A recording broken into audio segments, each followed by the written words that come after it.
میری نام امید ہے۔ میں ایک مڈل کلاس فیملی میں پیدا ہوئی۔ ہم 3 بہن اور 1 بھائی ہیں۔ سب سے بڑی بہن میں ہوں۔ جب میں 12 برس کی تھی تو میرے ابو نے ایک لڑکے کو ہمارے گھر کا کام کرنے کے لیے رکھا، جس کا نام سلمان تھا، جو عمر میں تقریباً 32 برس کا تھا، جس کا کام گھر میں سودا سلف بازار سے لے کر آنا تھا اور گھر میں کھانا پکانے کے ساتھ ساتھ برتن دھونا اور ہم بچوں کو اسکول سے لانے کا تھا۔ ہم لوگ صبح ابو کے ساتھ اسکول جاتے اور پھر دوپہر کو سلمان ہمیں اسکول سے لے کر گھر لاتا۔ سلمان کا تعلق گاؤں سے تھا، جو کہ بالکل پڑھا لکھا نہیں تھا۔ اکثر ہماری کتابیں اٹھاتا اور ان میں لگی ہوئی تصویروں کو بڑی غور سے دیکھتا۔ دن گزرتے گئے، سلمان ہمارے گھر میں سب سے فری ہونے لگا۔ گھر میں کوئی بھی سلمان کو ایک نوکر کی طرح ٹریٹ نہیں کرتا۔ سلمان کبھی کبھار اپنی اوقات سے بھی تجاوز کرتا، ایسے باتیں کرتا جو اسے نہیں کرنی چاہیے تھی۔ میری عمر بھی اب تقریباً 15 سال ہو چکی تھی۔ مجھے بھی ہر چیز سمجھ آ رہی تھی۔ ہم بہن بھائی اور ہمارے ہمسائے کے بچے ہمارے ساتھ کھیلنے کے لیے آ جایا کرتے تھے۔ جب امی ابو گھر سے باہر ہوتے تو سلمان بھی ہمارے ساتھ کھیلتا اور کھیل میں کچھ ایسی حرکتیں کرتا کہ جس سے مجھے سمجھ آنا شروع ہو جاتا کہ سلمان کیا کر رہا ہے۔ تب میں نے گھر میں کھیلنا بند کر دیا اور اپنے بہن بھائیوں کو کھیلنے سے منع کیا۔ جب بھی کھیلنے کی بات ہوتی تو میں منع کرتی، یا پھر کھیلنے کے لیے ہم اپنے آس پڑوس کے گھروں میں جا کر بچوں سے کھیلتے۔ ایک دن میں اپنی سہیلی کے گھر گئی اور جب گھر آئی تو دیکھا کہ امی ابو بھائی ان میں سے کوئی بھی گھر میں موجود نہ ہے، صرف سلمان گھر میں موجود ہے۔ میری دریافت کرنے پر سلمان نے بتایا کہ وہ بازار گئے ہوئے ہیں۔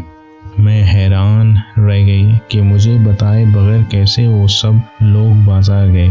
جب سے میں نے ہوش سنبھالا ہے تب سے ایسا کبھی نہیں ہوا۔ مجھے کافی حیرت ہوئی، مگر میں چپ چاپ کمرے میں داخل ہوئی اور امی ابو پر کافی غصہ آ رہی تھی مجھے۔ تب میں نے دیکھا کہ سلمان میرے پاس آئی اور مجھے زور سے اپنے بغل میں دبوچا۔ میں نے غصے میں اسے منع کیا، اس نے زور سے میرے منہ پر تھپڑ مارے۔ میں پریشان ہو کر رب کریم سے دعا مانگا کہ اے رب، یہ میرے ساتھ کیا ہو رہا ہے؟ میں کافی زور سے چیخ و پکار کرنے لگی۔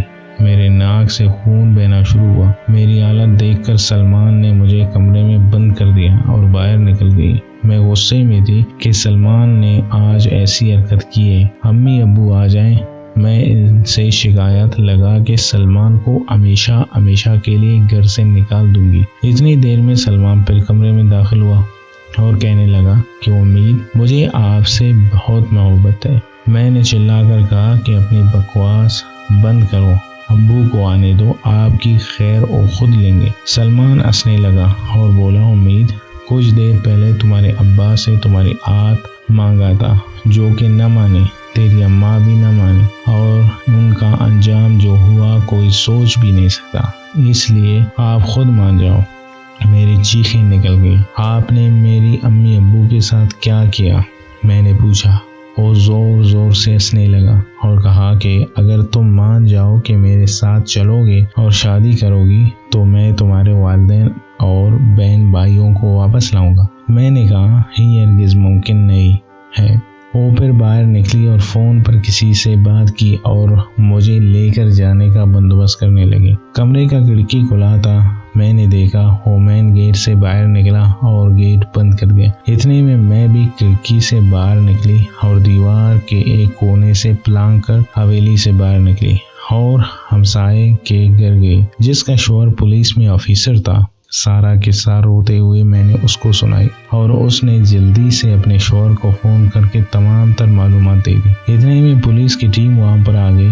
اب میری جان میں جان آ گئی۔ سلمان بھی اس وقت گھر میں داخل ہو چکا تھا۔ گھر کے باہر ایک سرخ رنگ کی وین کھڑی تھی۔ پولیس نے سب سے پہلے وین والے 2 افراد کو قابو کیا اور پھر گھر میں داخل ہوئے اور سلمان کو بھی پکڑ لیا اور سلمان سے میرے امی ابو کے بارے میں پوچھا اور گھر میں تلاش کرنے لگے۔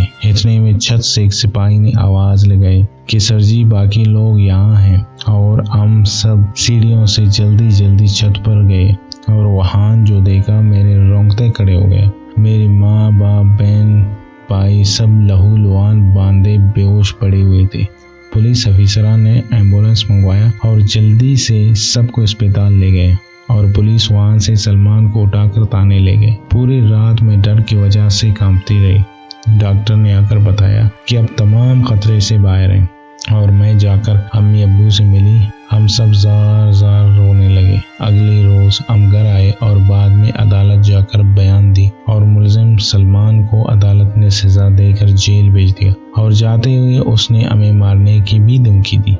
ہم نے وہ جگہ گھر بار سب چھوڑ دیے۔ ہمیشہ یاد رکھیں، کسی پر اندھا بھروسہ کرنا ایک بہت بڑی بربادی کی طرف لے کر جائے گا۔